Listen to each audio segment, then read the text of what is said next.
Hi, I'm MZ and today I'm going to show you how to make a vanity cosplay because Brat season is never really over.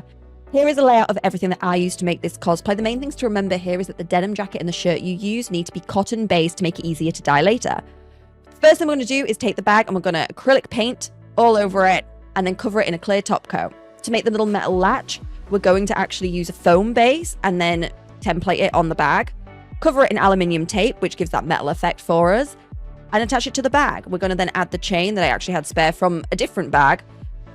I then paint the pouch in a black acrylic paint too and cover that in a top coat for the accessories to be complete. I then remove the belt from the skirt and start painting it with a green leather paint. The important thing here is to make sure you're using a fluffy brush because the fluffier the brush, the less streaks you will get in your paint job. I then went on to the belt assembly. I designed the belt in Cricut and printed this out onto cardboard. I then took these cardboard pieces and templated them onto foam to get a thicker buckle style. I then covered all these pieces into aluminium tape again to get the metal effect and then assembled it all together to create the belt buckle. We're then going to dye all the white pieces, so I used Rit Neon Green dye. You need to add a spoon of washing up liquid and a cup of salt into around 60-degree water. I use boiling water and then just add a little bit of cooling.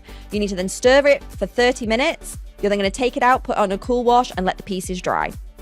Next, we need to add the effect to the jacket. So for this, I used black acrylic paint and a stippling brush and basically just kept stippling wherever I wanted the paint to be. And I just layered and layered until I got this final result.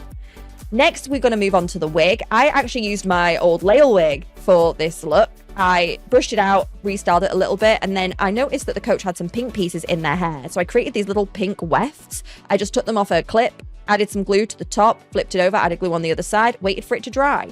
I then kind of melted that glue a little bit into the top of the wig, curled these pieces to match the rest, a lot of hairspray, and here we go, here's the wig. And this is how you make a vanity cosplay.